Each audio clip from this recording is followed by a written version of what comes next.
industry right now.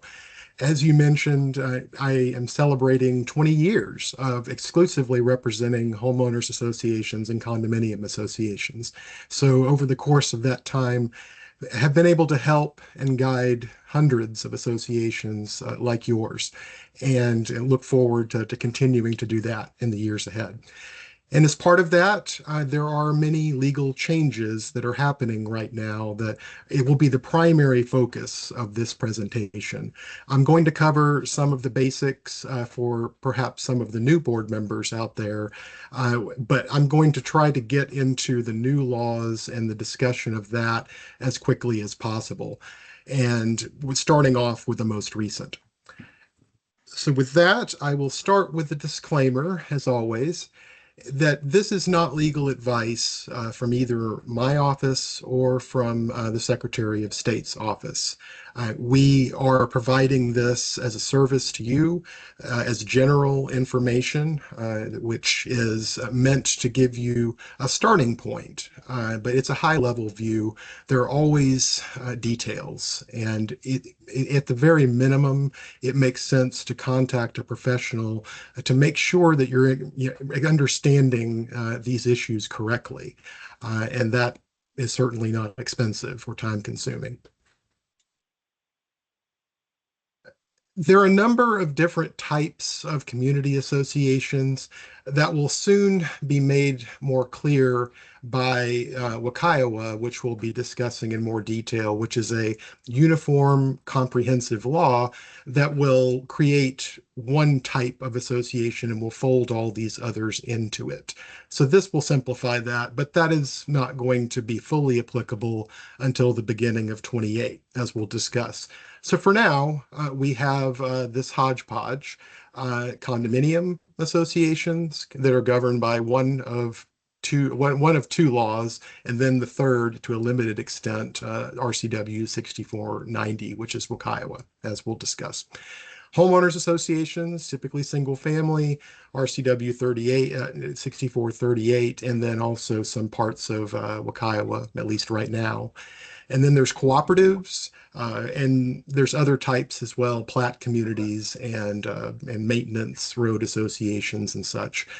Many types of associations, but beginning in 28, they will all be known as common interest community associations, which is the terminology of RCW 6490, the new comprehensive law. But it's important to note at this point, at the beginning, that right now, the only part of WUCIOA applies to these associations that were created after mid-2018. So all of the older associations need to know about what we're going to be discussing, but not all of it applies to you yet. And so that's important to understand, is that there are still 2 years plus to adjust to this and to understand what your obligations are without it applying to you yet in that sense, in a legal sense. But it will. So in terms of the basics, your association, your community association of whatever type, was created by governing documents that were recorded with the county. Those have different names, covenants, CC&Rs, declarations, and so forth. But these documents are meant to perform a number of functions. They're meant to create a common plan in a community that's governed by certain standards and procedures. It provides for the association to have certain powers, both in the document and in the applicable law. Certain use restrictions, perhaps in terms of leasing, certainly in terms of noise or business uses. Architectural controls, what does the exterior look like? Assessments. All associations will be collecting assessments to fund their various obligations, as we'll discuss. The notice, meeting, and voting procedures are going to be covered, which will tell you how you need to the legal requirements for complying with those different procedures.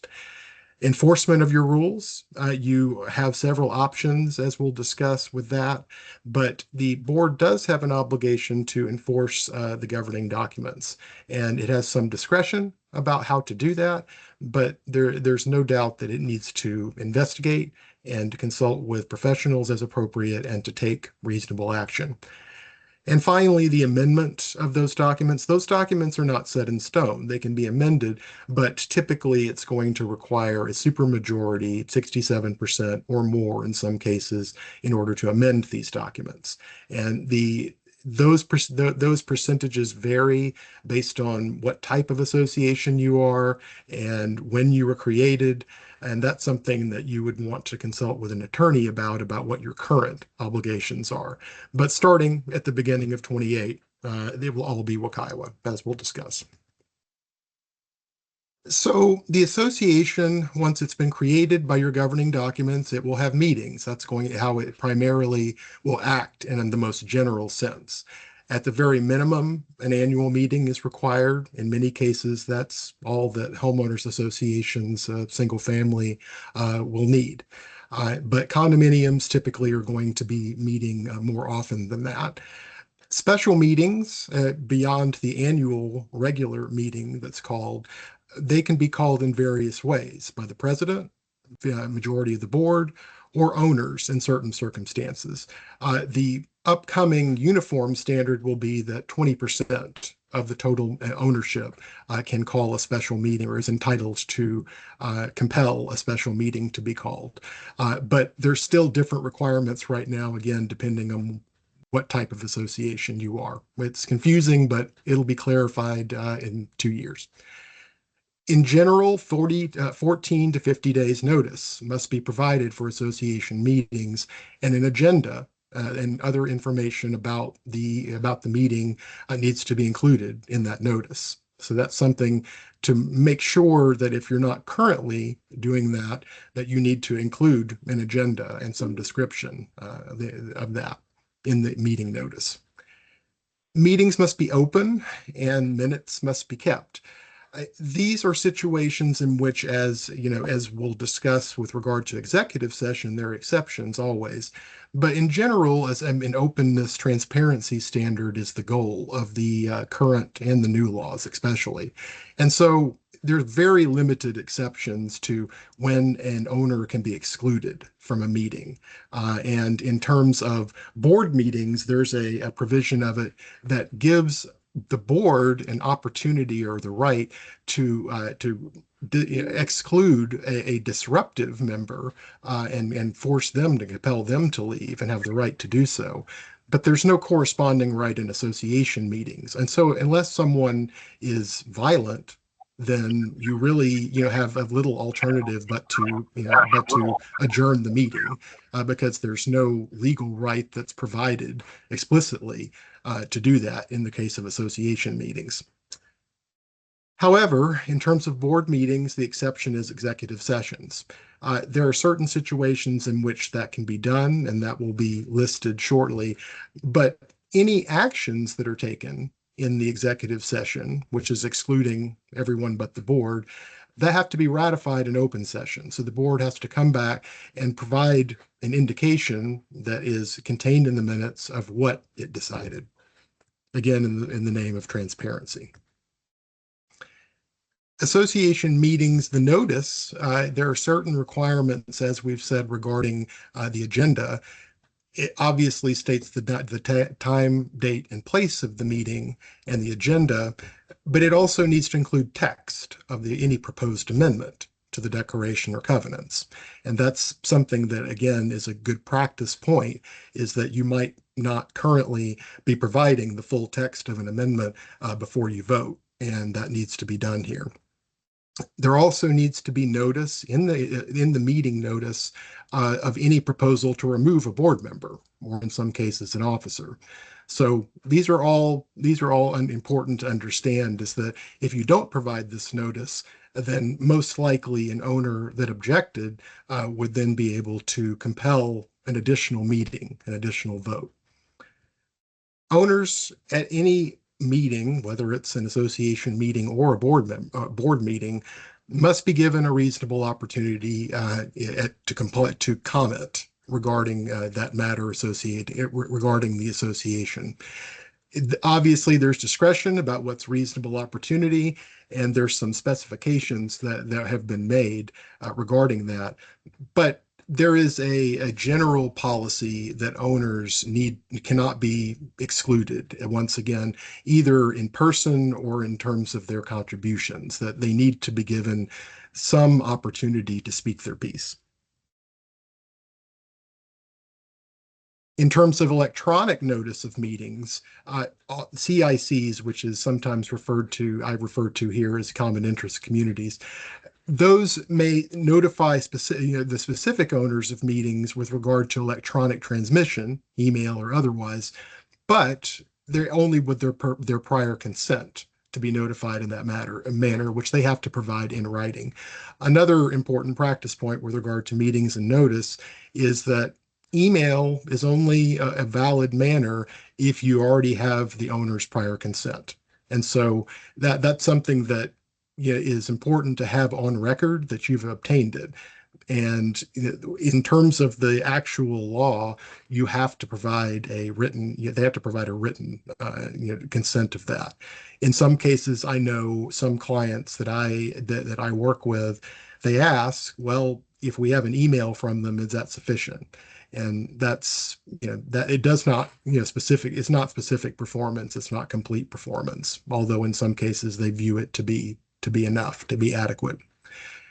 As you likely know from both this presentation and your own experience, remote meetings since the pandemic are now a standard practice, and so those have been codified into law that those can be used.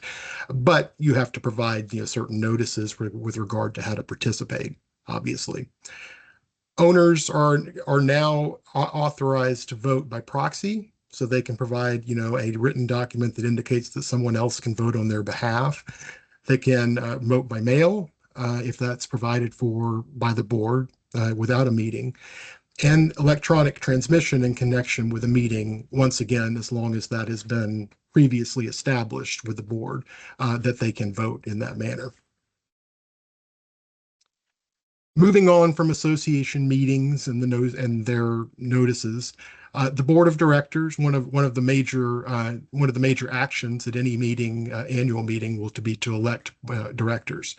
The board of directors is the group that is elected by the owners and acts on the association's behalf, makes decisions.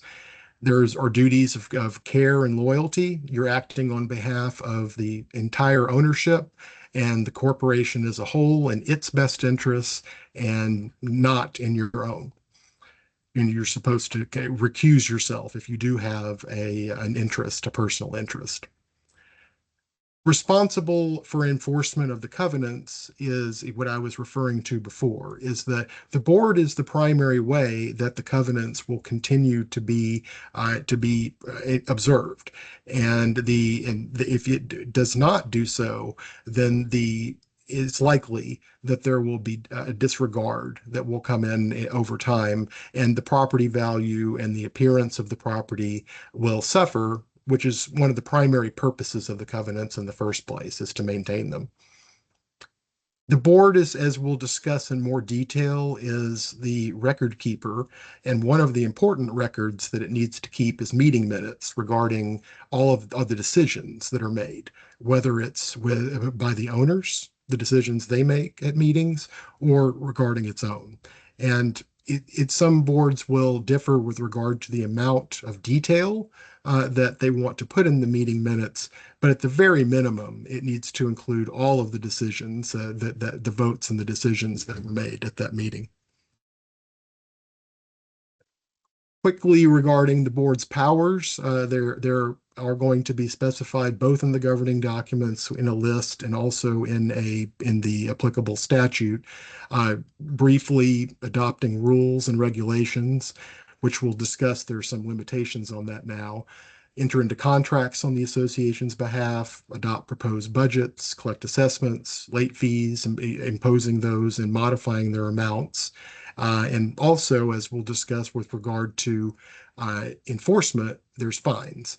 And so the board is the primary source of the fining power. And so it will adopt a fine schedule in the first instance to establish, what the consequences are for violations. And the board is also regulating the maintenance and repair of the common areas. Typically, depending on the type of association you have, there's either land or buildings or siding, roofs that are common, and the board is responsible for making sure that they stay in good shape. As I discussed before, the board meetings, there is an executive session that merits, a bit of further discussion. The all executive sessions can't be called for any reason. There's only these five reasons that are justified. One is a meeting with the attorney, naturally. The next is litigation or mediation, those types of procedures, discussing those when a certain amount of confidentiality is required. Discussing labor, personnel matters with employees, discussing contracts and leases, in terms of they could have applicability to your legal obligations, and also to prevent public knowledge of certain matters that might violate privacy. So a fairly limited number of situations in which the board can exclude, once again, other owners. Most of the meeting needs to be there and give them an opportunity to comment. Moving on from the association and its meetings and from the board and its establishment and powers, other than the rules enforcement, one of the primary functions of the board is to provide for the association's resources, its funds, common funds. So the way it does so is through budgets. And budgets have a two-step procedure that's required by the statute. The first is that the board adopts a budget, at a meeting, at one of its meetings, and then it mails that budget, a summary of that budget, and then and a meeting notice to the owners. And it must be, as with other meeting notices, at least 14 days notice and up to 50 to set a budget ratification meeting, which can be done in conjunction with another meeting. It can be done, at the annual meeting, say, but there needs to be a meeting that's scheduled to consider budget ratification, and at least 14 days a notice needs to be provided. Then the budget is automatically approved and ratified, I should say, unless it's rejected by a majority of the total membership at that meeting. So if no one appears, it's ratified. And you need, most of the owners, in other words, need to both appear and vote against it, which does not happen often, I'll say. And so in most instances, the vast majority of instances, the approved budget by the board will be ratified. And it's just important that you go through the proper procedures to give the owners that voice for something that presumably is really egregious.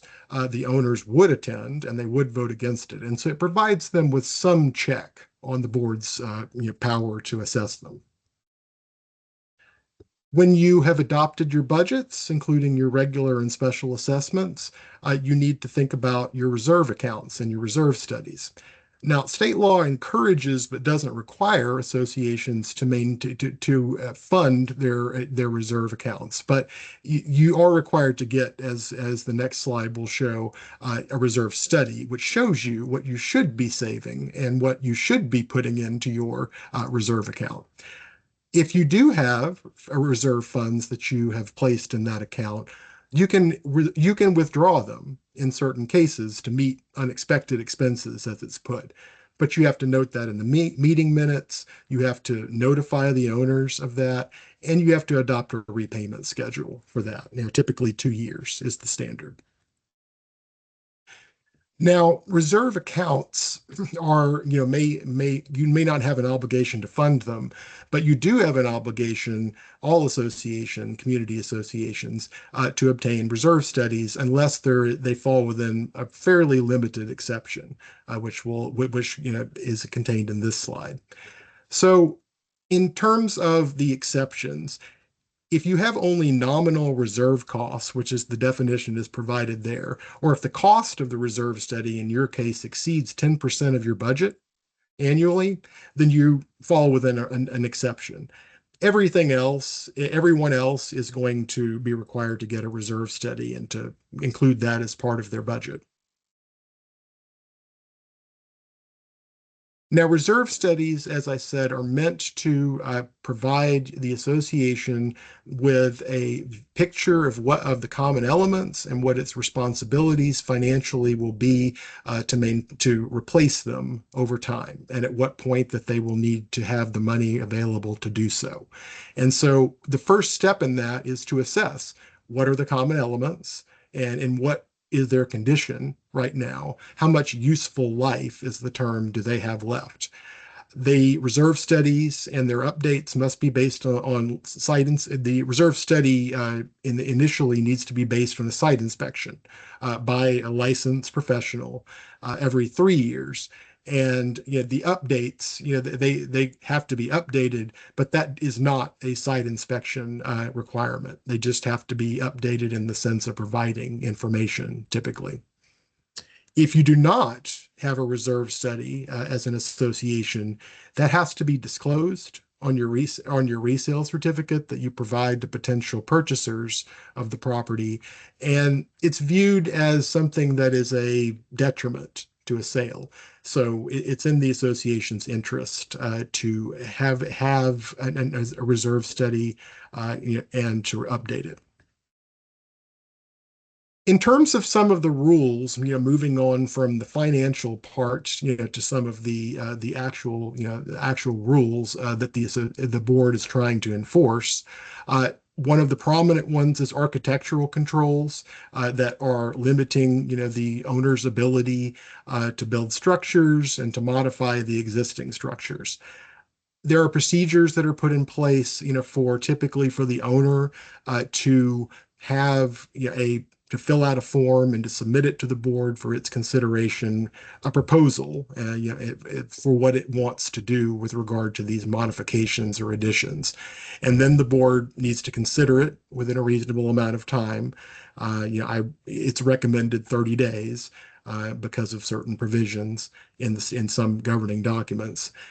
And it's important to note that when the board is considering any sort of architectural request, that it has to enforce the standards in the same manner for all of the similarly situated owners.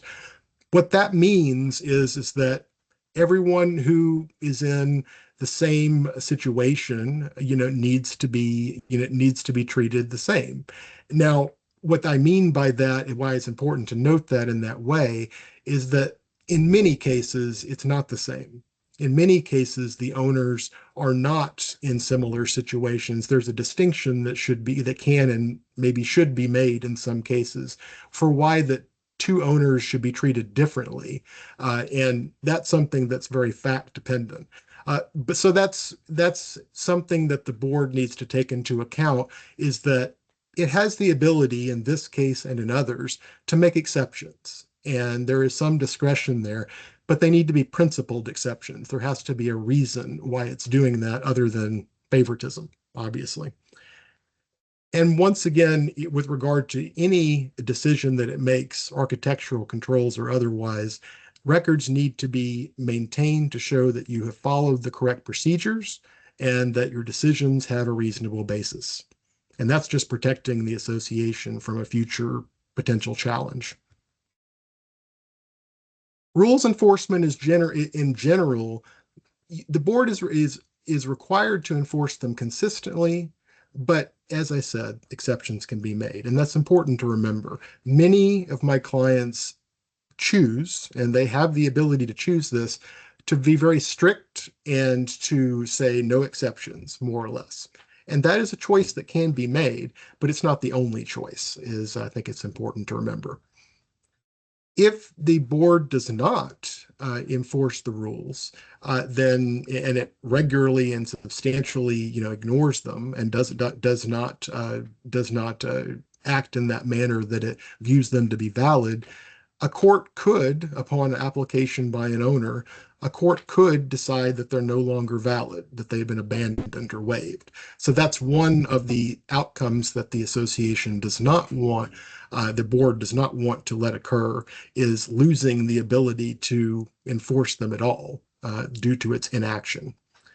However, the board's minor or occasional violations, the owner, I should say, their minor occasional violations are not going to be sufficient to show that the board ignored it. In some cases, the board has the ability, once again, the discretion to say, we are going to wait until it rises to a certain level before we start taking enforcement action. And that's one reason why it might not have been done right away. With regard to the rules violations, once one has been identified, and that is done in a reasonable way based on the procedures after a notice and opportunity to be heard, typically at a meeting, then associations and the owners, they have a right to sue for damages, and which can include either monetary damages or a court order stating stop the behavior or take certain actions. And the party that wins, the party that prevails in that litigation, can ask for the court to award it their attorney's fees. And so that's a disincentive for either associations, or the party that is accused of violating the rules to allow litigation to occur, because there's a risk that they might have to pay both their fees and the other side's fees. And so that has to be taken into account in terms of the decisions that are made. Now, fines, other than litigation, which is obviously time consuming and expensive and risky, as we said, the board has another method beyond the proverbial threatening letter. The board can impose fines but it must do so based on a previously approved schedule, board approved schedule, that it's distributed to the owners after providing, the specific owner that's accused of violation, after providing them again with notice and an opportunity to be heard, is the phrase. And what that means is that you would send typically both in paper and electronically, if you have it, a notice to the owner that they've been accused, at least, of a violation, and that the board is giving them an opportunity to either in writing or at a meeting to contest that violation before it imposes a fine upon them. And it gives the owner notice of that opportunity and notice that a fine is being considered because they've been accused of a violation. There's been an alleged violation. So once again, this is meant to be give the owner a chance to tell their side of the story before the board acts with regards to rules violations. Now I'm going to cover, before we get into the new laws, and we're almost there, I'm going to cover a few specific topics very briefly. One of them is that there has been and these apply once again to all associations, there has been a public policy to encourage electric vehicle charging stations. And so now your types of associations may not, either it says effectively prohibit or unreasonably restrict an owner's installation of an electric vehicle charging station within the boundary of their unit or their parking space. So yeah, that is certainly giving the owners a right to do something that they didn't previously have on their property, at least. But as with several other of these use restrictions, there is the ability of the association to impose reasonable restrictions on it in terms of, the placement of it, and in terms of, the style of it, the aesthetic, of it. There is a reason, and certainly the installation of it, who may do so, and, things of that nature. So there are various ways in which the association can regulate the installation and the operation of an electric vehicle charging station, but you can't either say you cannot do it, on your unit or a parking space, or and make it so onerous that you're effectively saying that. However, obviously the owner does not have a right to plug into the association's power without any kind of a compensation. They must pay the electricity costs associated with that station. The next specific issue is with regard to childcare. associations may not prohibit, unreasonably restrict, limit the use of properties for licensed, that's an important distinction, family home child care centers or daycare centers. Once again, a public policy, by statute has been recently formulated, which states that we're going to encourage this, and so we're going to limit the ability of associations to prohibit it or restrict it. However, as it says here, the associations may require properties, to take certain actions, providing direct customer access from the outside or through common areas, to be licensed, to indemnify, to obtain insurance, and to provide the association with, certain signed waivers from the guardians. The next newer, law relating to a specific topic is tenant screening, and it says that the associations may require properties to use a screening service or otherwise obtain background information at their expense, and to require proof that they've done so. But the association is not, is not able to require the owner to provide the actual report or the actual information, just proof that they have complied with the screening requirement. There's a sense that privacy is at issue there.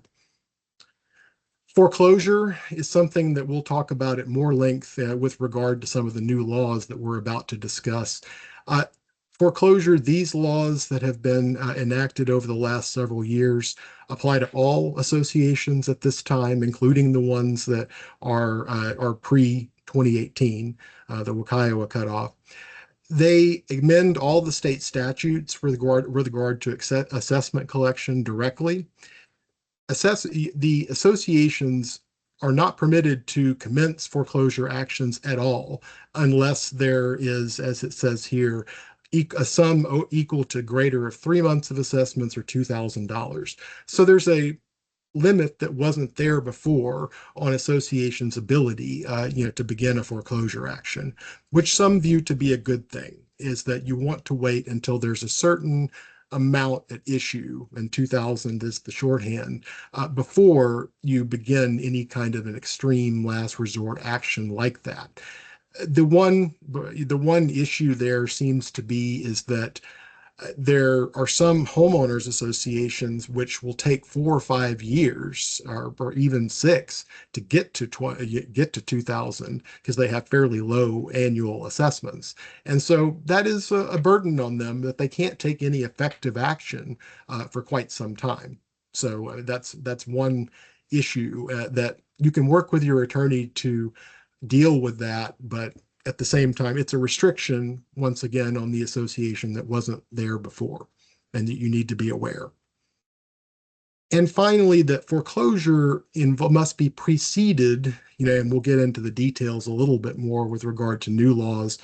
It must be preceded by certain types of notice. Pre-foreclosure notices is what they're described. And that has to be done early in the process before there's any sort of foreclosure action filing. With regard to the records, which is the last, category that needs to be discussed, the board has with regard to all of the previous issues, the board has the obligation legally to maintain the association's records. And this can't be done anymore in an informal manner. It's something that both the Corporations Act and the WUCIOA, the Common Interest Ownership Act, has regulated it to a great degree and produced large lists of the types of documents that the association is now legally required to keep and maintain. And so now it behooves association boards to know what that list is and to keep those records. With regard to the meeting minutes, financial records, budgets, notices to owners, those are some of the major categories that make intuitive sense, but that's just the tip of the proverbial iceberg. We'll go through a few of them briefly. You can refer to them later, obviously. Governing documents, another easy, an easy one to anticipate. This is something that you should pay more attention to, is Financial statements the associations are required to keep and tax returns for the past 7 years. And so sometimes associations, will not keep them for that long, and that could potentially result in some legal trouble down the line if owners have questions about how the money has been spent. And many associations do not realize that if their annual assessment amount is $50,000 or more, they're also required to get an annual CPA audit. And that's something, there are waiver requirements, there are waiver provisions that can be invoked on an annual basis. But these types of provisions, you need to know when they apply to you, and that's something that an attorney can help.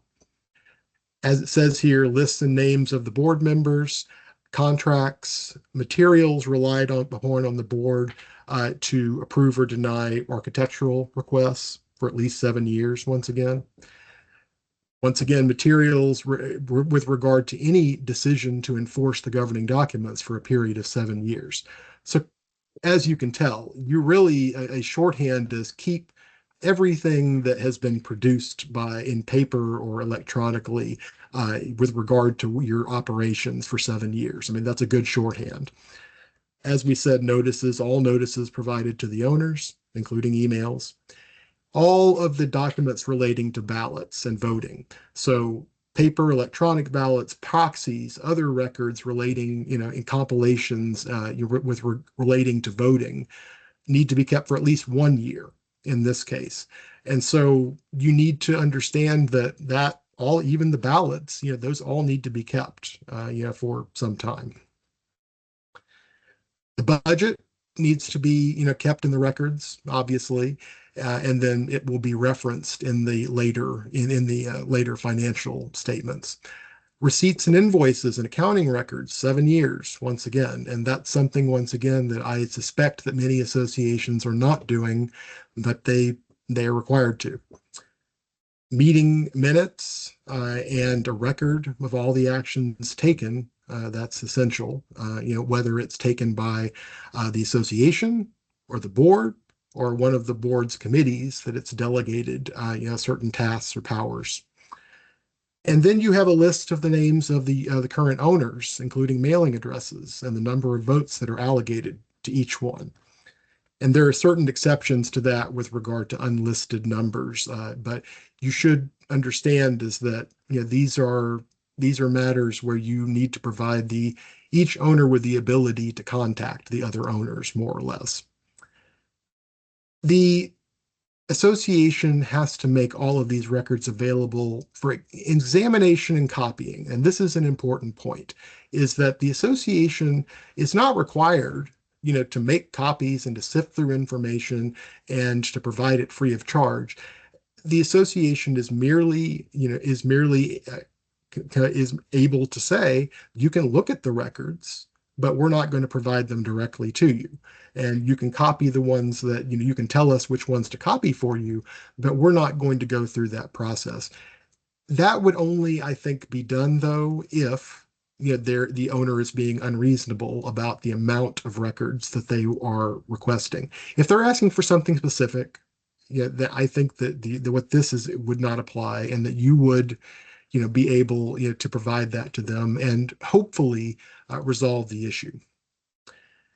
But these records have to be maintained in a way that redacts them from disclosure in certain situations. And that's all contained in the state law. So whenever you are making records available or providing them, you may have to redact certain private information. So with that, I mean, that's covering some of the basics. And so now we're going to get into the new laws. Several new laws apply not in the beginning of 2018, which is, what everything that we'll discuss at the end is describing. Some of these laws apply to every association that, in addition to what was already there, starting in January of 2026. I've listed here the major categories of those that have been applied in one of the statutes, and then there's several others that we'll discuss. One of them relates to meetings. One of them relates to providing a free payment option. One of them relates to emergencies that in terms of the notice. Electric vehicle charging stations we've covered, and then also heat pumps is another issue that, much like electric vehicle charging stations, the legislature has decided to encourage by saying that the association can effectively prohibit them or outright. New laws relating to meetings that will go into effect once again at the beginning of next year. So that's why that I'm talking about them first, is because there's an urgency to that. You have to provide at least 15 minutes at the start of each board meeting for the owners to comment on the topic of the meeting. However, you can place, reasonable time restrictions, on it. 90 seconds is viewed as a presumptively reasonable amount of time, but it can be reduced if many owners want to comment. You have to give at least 7 days of a notice of the meeting unless the events prevented, it's impracticable to provide regular notice. This is relating to something that is a more urgent matter that doesn't cover the 14 to 50 days. 14 to 50 is the general notice provision. Meetings, as we discussed before, can be held by telephonic, video, or other conferencing process. That applied to many associations, but not all. Before starting in January, everyone will be able to do that, regardless of when they were created as a type of association. Any votes of the board members in electronic meetings, though, need to be conducted by either roll call or other verbal vote.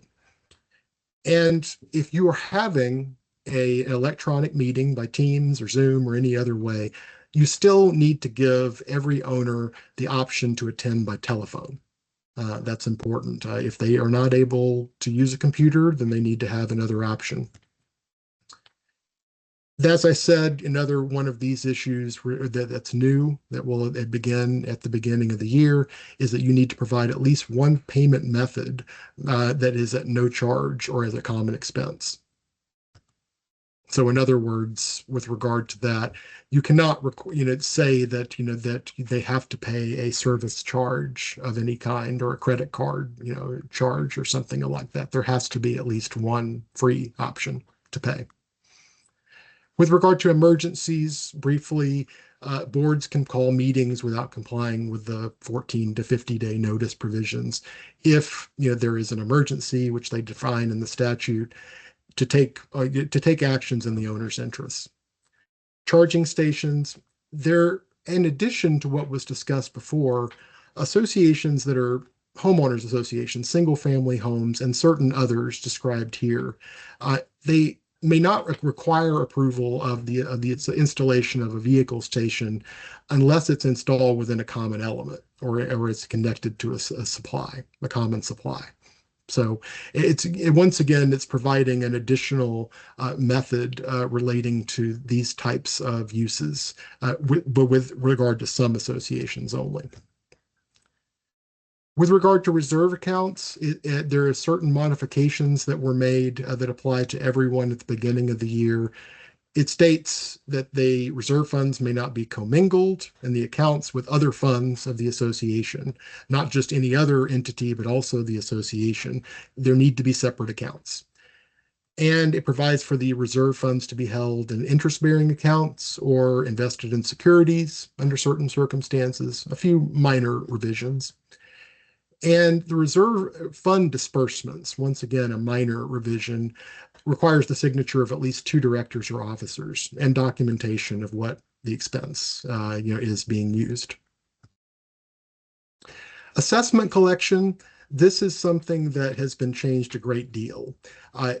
The association is being encouraged through the procedures that are now going to begin at the beginning of 26 to contact the owner very early in the process, no later than 30 days after the assessment becomes due, to mail a notice of delinquency to, as it says here, any address provided by the owner and any known email address in addition to the unit.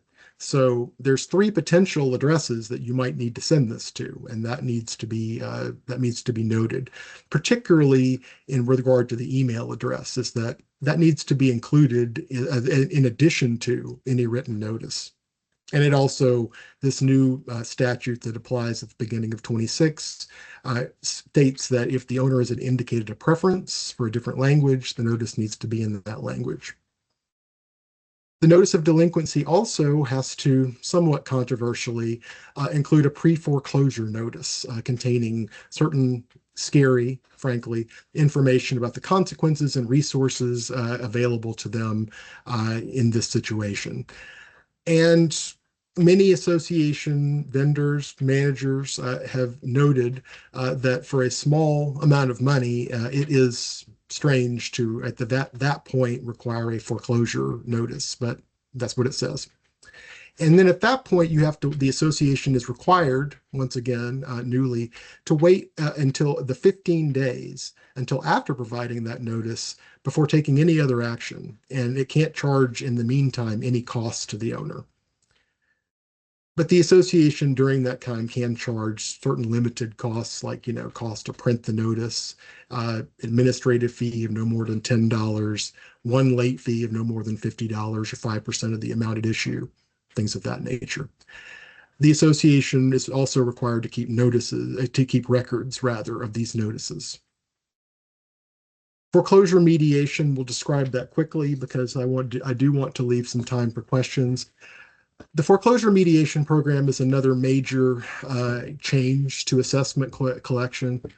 The first goal of this mediation program is to resolve most delinquent assessment disputes before it ever gets to foreclosure.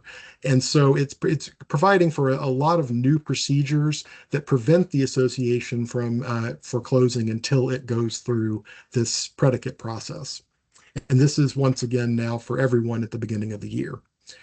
The association is, upon request, required to meet with the owner, either in person or virtually, within 30 days to discuss the delinquency and any potential resolutions like a payment plan.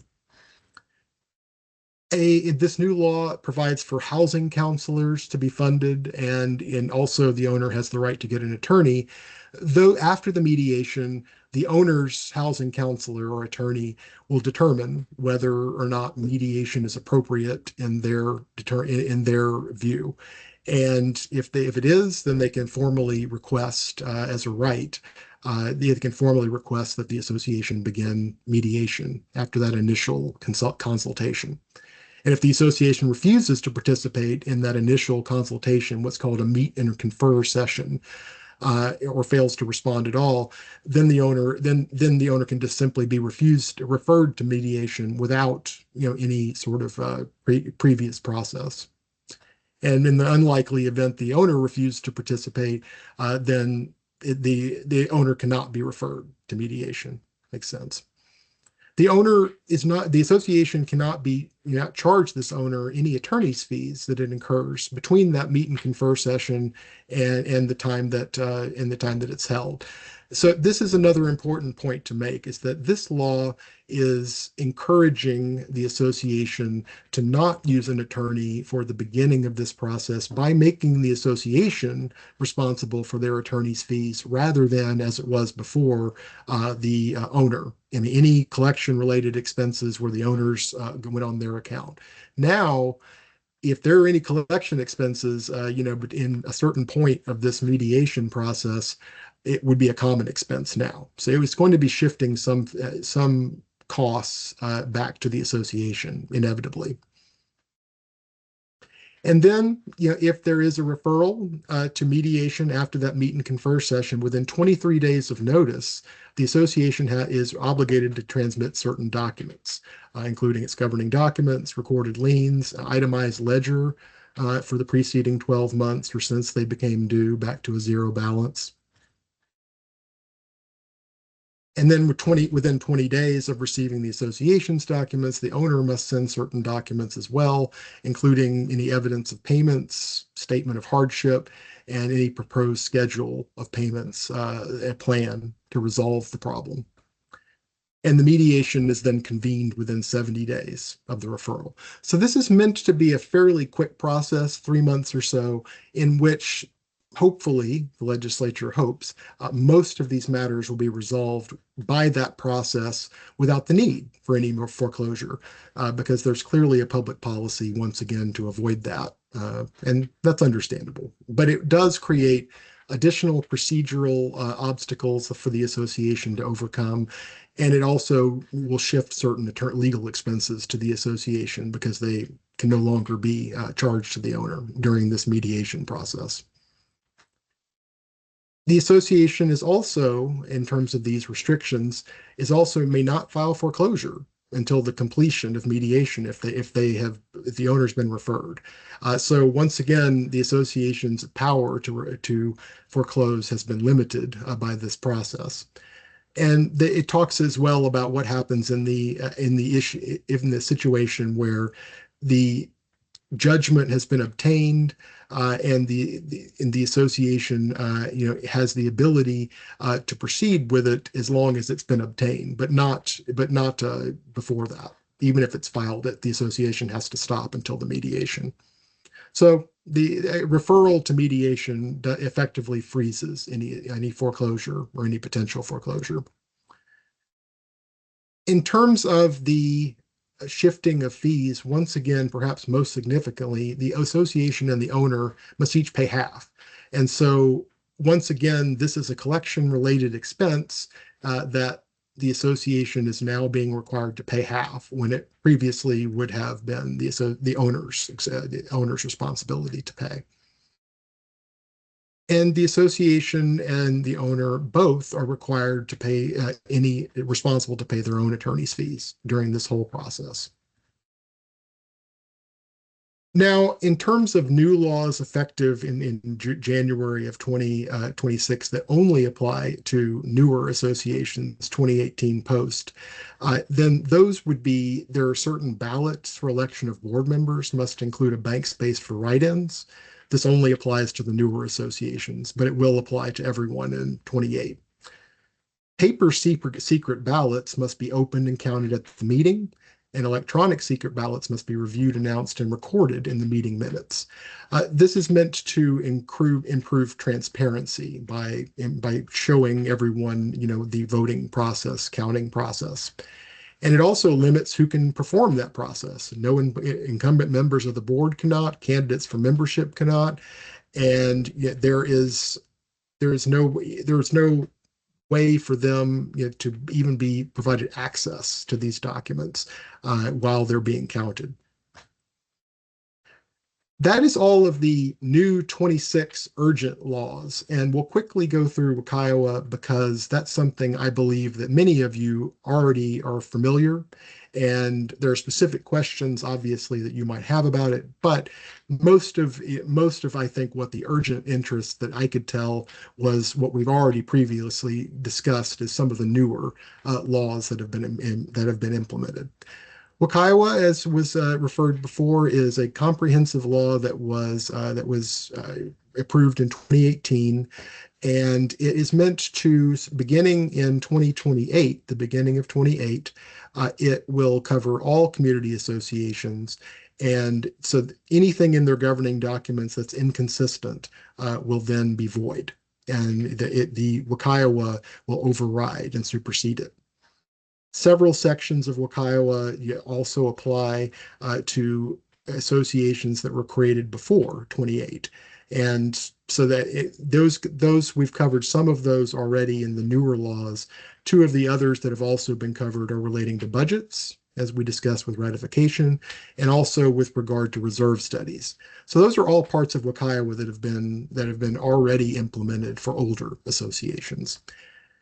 For those older associations, if they want to opt into WUCIOA early, then it allows them to do so with a 67% vote of those present at a meeting that's called, as long as at least 30% of the owners are participating. So a fairly low bar just to adopt WUCIOA and its provisions in its entirety, which is intentional. The legislature wants to encourage associations to opt in before 28. One significant benefit of adopting WUCIOA early, and certainly for all associations once it is applicable to everyone, is that rental caps may be approved by a lesser vote. In many cases, for associations, condominium associations, they required a 90% vote plus all affected owners, which was a substantial obstacle. But in this case, it's meant to provide it meant to provide the board with more approval for rentals, and the it's meant to provide the associations with more freedom, discretion to be able, even through board action, to impose rental restrictions. It's there. Another benefit of opting in early might be is that the WUCIOA also provides a 6-month priority lien assessment over the owner's lenders. WUCIOA is meant to provide uniform standards with regard to meetings, notice, voting, collections, rules. And so it's going to replace everything. And it's meant to to balance the association's interest with a consumer protection focus, an owner protection focus. And so many of these procedures are meant to protect the interests of the owners from what is perceived to be the risk of an overzealous board, perhaps. In terms of rulemaking, for example, the board must give the owners under WUCIOA notice of its intention to adopt or repeal a rule, and provide the text of the proposed rule to all the owners, and give them a date on which the board will take action and an opportunity to comment once again. Now, that doesn't mean that the owners have to ratify it or to approve it. I mean, the board just simply has to provide an opportunity for comment and consider the comments. But these are examples of procedures that are new and that the board wants to be aware. The WUCIOA also, in the same intention to protect owners' interests in some ways, it limits the association's authority to prohibit certain types of uses of the property, including solar panels, flags, and we've already discussed adult family homes, electric vehicle charging stations, and heat pumps. The owners are given a lot of freedom in this new law to take certain actions without association interference. And finally, with regard to the nonprofit corporations law, it is important for the association to realize is that there's a requirement for the association, to maintain its nonprofit corporation status. And so another law, 24.03, applies to the association as well as the law that applies to it now, the 64.90.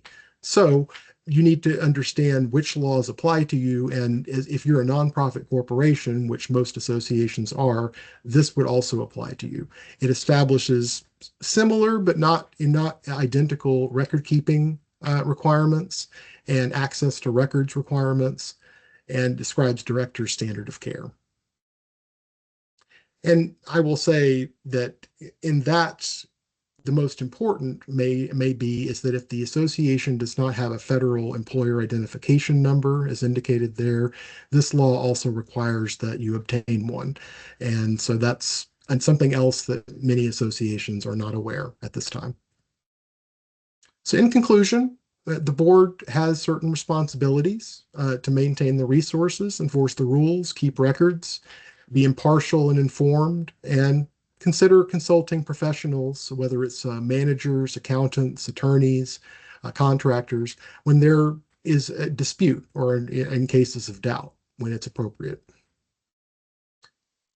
Now we'll move to the questions portion of this, but I will stay at this time at the conclusion of the main presentation is that if you found this to be helpful, and again, this is an overview, we're trying to cover a lot of ground very quickly, and I'm obviously can't cover everything, but if you found it helpful, please let us know. And if there are matters that we didn't cover, please let us know if we can improve it.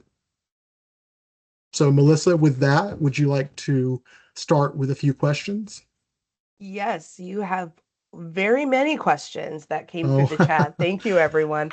We we're will do not our going to be able to best. cover them all, but Well, yeah, I was gonna say we'll do our best to cover the majority of these, and between Kevin and I, we'll work out a scenario where we can hopefully address what we don't cover in the next 28 minutes here. So, question number one.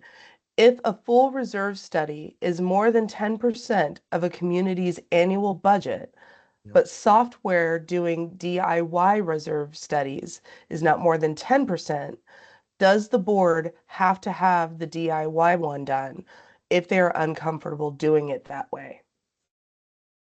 Well, the no, the association is required to obtain a reserve study from a licensed professional. And so if the association is exempt, and that seems to be the premise of the question, it seems to be that the board is asking, are you still required to be licensed, the DIY part, or is something better than nothing? I appear there's no requirement at that point. If you're exempt from getting the reserve study, you have to keep financial records as we were discussing before, but you're not required to obtain the DIY study. Now, that being said, if you're exempt, you're exempt, in other words. That being said, it's a good idea. I think professionals would recommend it, is that at the very least, a DIY study would give you information that a reserve study, at least partially, would provide for you. So I think it's better than nothing. Yeah, but not required in that sense. If you are exempt, then that's all that matters, because the exemption relates to a licensed professional, and a DIY certainly wouldn't be that. Great. Next question. Regarding reserve study updates, an on-site visit update is required every 3 years, as mentioned in the presentation. Is a non-visit update required annually otherwise? No. No, every 3 years. I mean, there is a knowledge, I think, a recognition that these are expensive. A site visit, is expensive, and that typically every 3 years is sufficient to cover problems. It's more than likely a document, a brief conversation or correspondence with the board will be enough to bring the reserves professional up to speed with regard to that. And clearly, the board has an obligation as part of the as part of that legal requirement to provide the reserve professional, as part of that update, any relevant information with regard to a roof leak or so forth. But Great. it can And be then done through correspondence and documents, or at least annually. But every 3 years, yes, on site. Perfect. And then Melissa had a question, but I'm not sure if it got cut off. So, Melissa G, if I don't fully ask your question, please feel free to unmute yourself in case it got cut off. How does the statute of limitations on HOA debt affect the collection? Oh, And well, the Melissa, statute of limitations is still in play. I mean, these are situations in which different statutes apply. I mean, there are some in which for HOAs, single family, the standard is 6 years, and then from the time of the beginning of the delinquency, and then for most condominium associations, it's 3. But yet, those are still valid and active. These are situations, though, in which the association's ability to take action in the first instance is being limited. And so, the association, this is an additional burden beyond a statute of limitations. I'll put it like that. gotcha. And Melissa, I see your hand is up. If you wanted to elaborate, please do so. Hmm. Kevin, it might be a question I'll take offline with you. My concern is we have associations that maybe have $150 a year Yes, yes, annual yes. assessment. I get It'll it. take 10 years Yes, or more to hit that litmus level. that's And right. so we'll have associations that are essentially tolling and writing off year after year that first year of debt because we can never hit that threshold to do further collections work. Yes, I am familiar with that. Yes, thank you for that clarification. I am certainly familiar with that. And it does affect a certain number of fortunate associations, homeowners associations that have very low, yeah, annual assessments. For those, I think that it's eventually going to be fixed, but before it's fixed, and an exception made for situations like that, which currently isn't there. I think that the association would be justified in saying, well, we're between a rock and a hard place here, and we do not want to lose, as a primary matter, the ability to collect the assessments at all. And so I think that the association would have a reasonable basis to take action, even if it's below the 2000 threshold that you're referring to, before the statute of limitations expires. It's a conflict. You're right, but I think that the statute of limitations, preservation of the association's ability to collect the assessment at all, would be primary, would take precedence. Okay, great. Thank you, Kevin, and thank you, Melissa, for clarifying. Next question. If members don't want to volunteer for board positions, can a Yes. single member run the association? Well, in very limited, and I'm very familiar with this problem, as you might imagine, of having difficulty filling the director positions. The the board, if you only have one person, if everyone else resigns and you cannot get new people elected, typically there is a provision in the governing documents, and I do not believe that it's codified in the statute, but typically there's a provision in the governing documents of the association that provides and even requires sometimes for the remaining one member to not act as, the dictator of the association, but to appoint other people, and to actively seek out and appoint other people. And that, eh, if they are truly unable to do so, and there is truly no one, despite their best efforts, then yes, they are the only one there to do the job, and they have the authority to make decisions at that point on the association's behalf as the sole elected representative of the owners, the people, as it were. But that's a sad situation. And I think that many times the ownership can be shamed into it, because the single member, who typically does not want to shoulder all of the responsibilities, uh, can call a meeting, and just say, well, look, we're going to keep having meetings until this gets resolved, because I'm not doing it alone.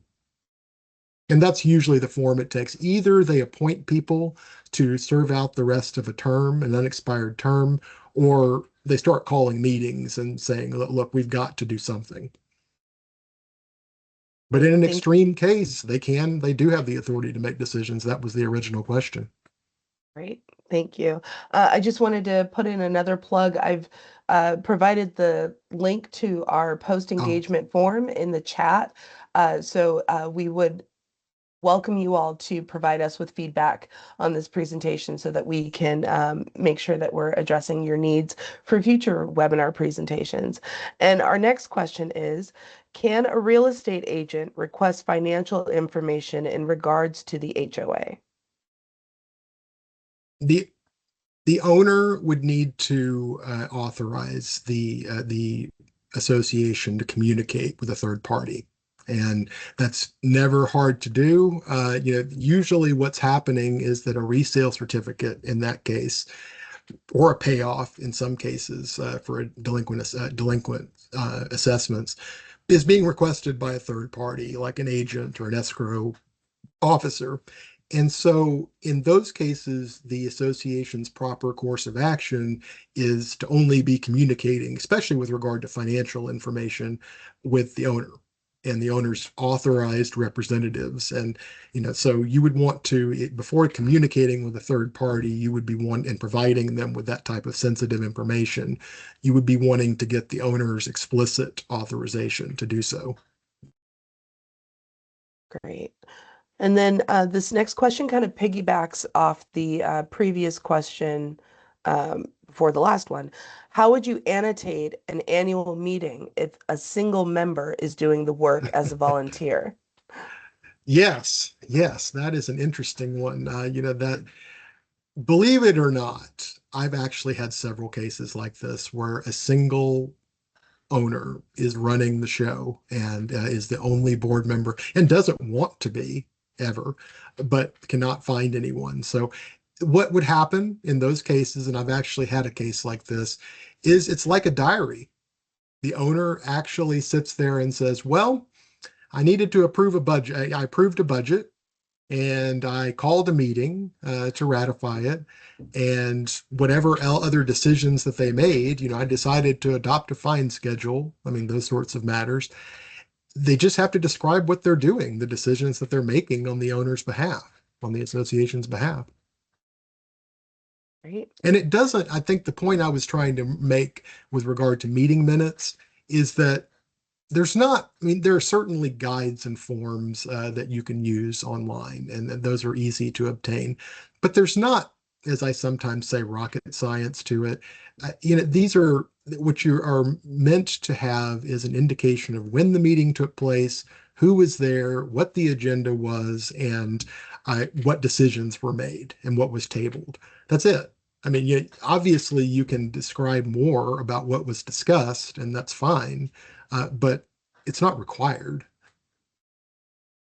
Yeah. All right. Next question. We are a 12-unit condo.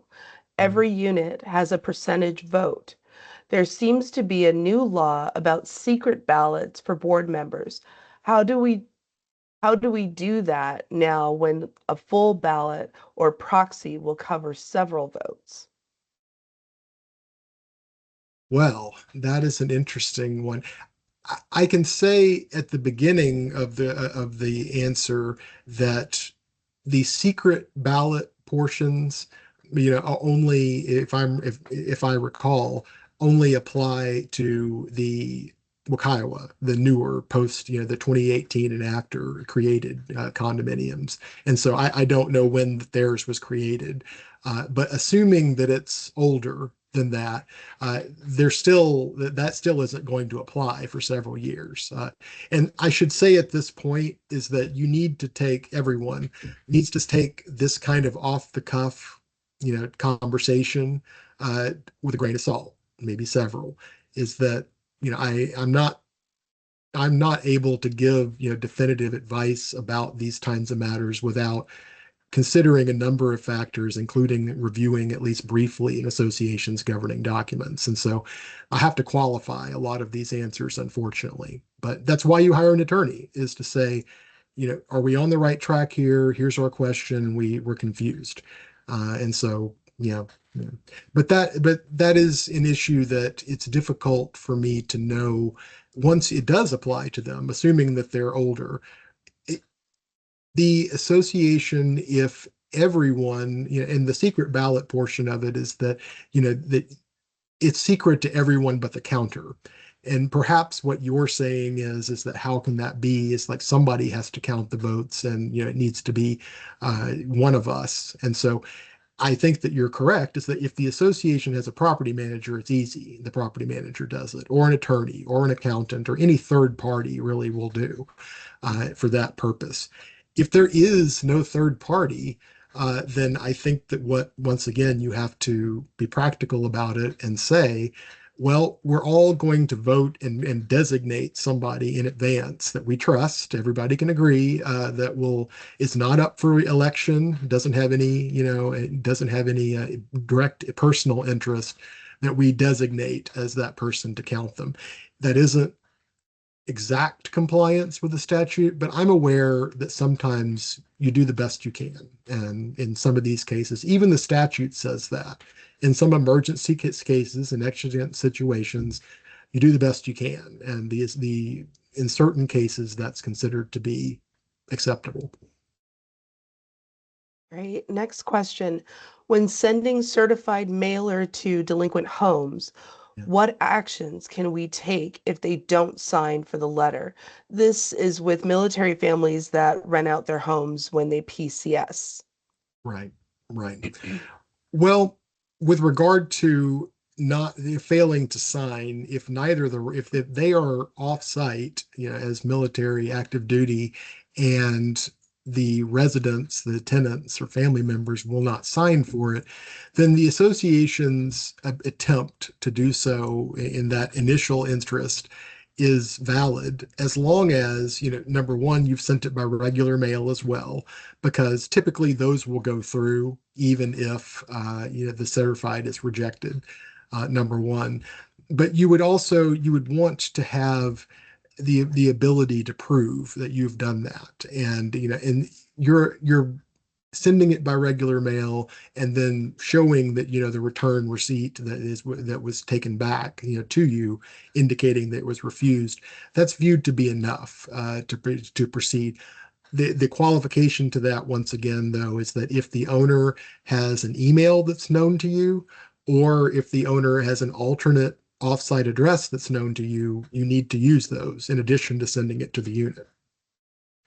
I will say, as a postscript to that, is that oftentimes those owners, if they are truly out of the country, unreachable, and there's just nothing you can do about that, then at some point, as long as the other requirements have been met, then those are situations in which you do foreclose. I mean, if the owner is just gone, after you've taken certain steps to try to contact them, you do foreclose. And then what my office or other attorneys will do is obtain investigative reports. And, when we're attempting to serve the owner with the foreclosure complaint, and oftentimes we can find them. Yeah. Okay. The next question is, what are the exceptions related to commercial use associations? That is, when use is office, retail, industrial, or medical. Yeah, that's one that is separate enough that I don't think that I would have the ability to really discuss that in this format. Almost all, I will say, of the associations that I work with are residential, and a few of them, none of them are exclusively commercial, and a few of them do have mixed use, obviously. There are certain exemptions that apply, and again, I can't tell you off the top of my head because it's new. I believe that the exclusively commercial communities are exempt from some of these laws that we're discussing. That would be a question for your attorney, because that's a fairly specific question of what are the contours of your exception, and so that would require a longer discussion. And since I don't typically represent exclusively commercial, that's something I wouldn't feel qualified to give you much more than that of a response. Great. Can a board member be compensated for their time working as secretary or treasurer by a reduction of their HOA dues? It's not recommended by the industry. I'll tell you that. That's something that's frowned upon, because board members and officer positions are generally viewed to be volunteer, and that they should be, and that there's a potential for abuse that's obvious once board members, have the ability to start deducting amounts from their assessments or being paid directly by the association. It's to be avoided, I think, if possible. But the question was, can they? And that's a more interesting one, because I don't believe, once again, that there's anything in the new law that prohibits it one way or the other. I would need to look at that further to see, because that's a fairly specific question, once again. I don't think so. Many governing documents, though, covenants, bylaws, do say board members shall not be compensated. And so that would control. I would guess that you would need to have an attorney or yourself look through the bylaws and find out, do you have a clause like that? And if you do, it would be enforceable. And I think it would reflect the norm. But, I think that it should be stated, though, that it is possible, certainly, that the governing documents could provide that, but that at least under certain circumstances, that a board member's services go above and beyond. And so therefore they're entitled to some kind of payment or reduction. I think that's the form it usually takes. Gotcha. Next question. How do we provide a delinquency statement in a language other than English when our accounting Mm. system doesn't offer that option? It's a difficult. That's correct. I believe that I have not done it yet. When I do, I will be searching out, people that provide that service. I don't know if it's possible. It's an interesting question technologically. If it's possible to use something like AI or some other program to do that, I don't know. But it is, to my knowledge, not that foreclosure notice anyway is not available in multiple languages right now publicly. So you're right. It would be something that uh, you would have to find a person or an office that would be able to provide to produce that for you. Typically, when I was working, many, many moons ago in criminal defense, then there would be services that would provide translators for the defendant. And so that would be, I would imagine that you would work through some kind of a service like that to provide you with a form document like that. Right. And this question just came in. If all board members' terms expire and Yeah. no one else will run, who would be required to run the association? Or could the members move to dissolve the association? There is a provision in the nonprofit law, the state, and also in the WUCIOA that states that board members, at least legally, in theory, are not supposed to step down from their role until their successor has been elected and taken their position. So at least in theory, there should be, people should not leave until their successor has been arranged, and certainly not the last one. But that being said, if that were to happen, then and there was no one else, manager, any other professional that was there to steer the ship, then the association's obligations would not be fulfilled, and it would have liability that would result from that.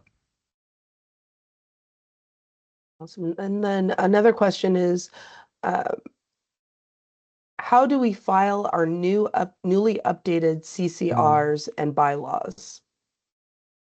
Yes, that's a major topic of conversation right now. And the first thing that I would respond is that there is no legal requirement to change an association's governing documents. That being said, it should be, I think, the industry once again is correctly saying it should be done. It's expensive. It costs thousands of dollars to draft a new document that reflects this very large new state law.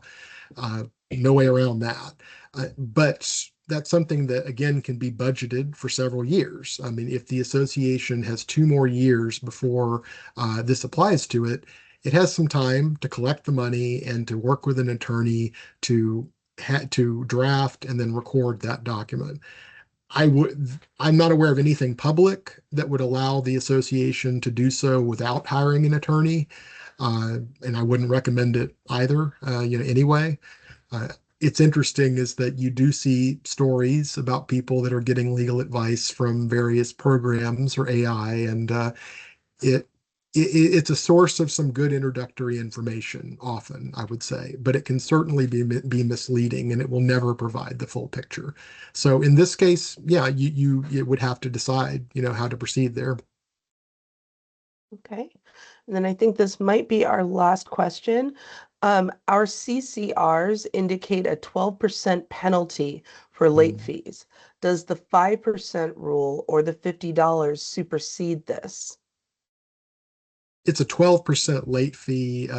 Often that's an interest, percentage interest, annual interest charge. It may be that, but no. I mean, those limits that we were discussing are meant to be the upper end, and so to the extent that that 12% number is larger than either the $50 or the other percentage standard that was stated there in that slide, if it's larger than that, you can only collect up to those limits. Yeah. And I think that there again, in terms of all of those collection restrictions and foreclosure mediation restrictions, there is a clear legislative policy to prevent the owner's accounts from being swelled by late fees and interest and attorney's fees. They're really trying to resolve these matters, if possible, very early on, without attorneys, without foreclosure, any of that, which is all to the good. I mean, I think that's a good policy. And there's still a role for attorneys to play in that part in that process. I personally, I think it will be very interesting when when I am involved in my first mediation based on that new law. It will create some new opportunities to resolve these matters. And foreclosure is a last resort, or it should be a last resort anyway.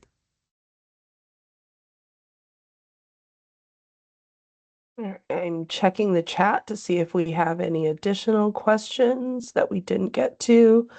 Was that sufficient for that last one? I mean, could you repeat, what that last one was again?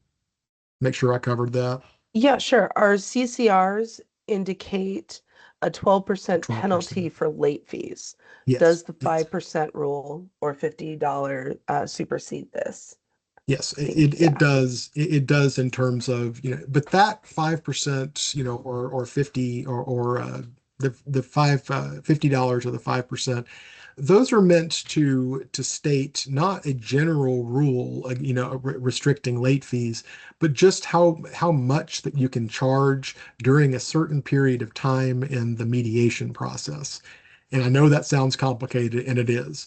But what they're once again wanting to do is to prevent the association from adding any kind of cost to the owner's ledger while this mediation process is playing out, including late fees. And so it's really wanting to keep that ledger clean, if it can, if that can be done. That's the objective here. Yeah. And Michael B., I think I saw your hand up. Did you have one last question for us before we adjourn?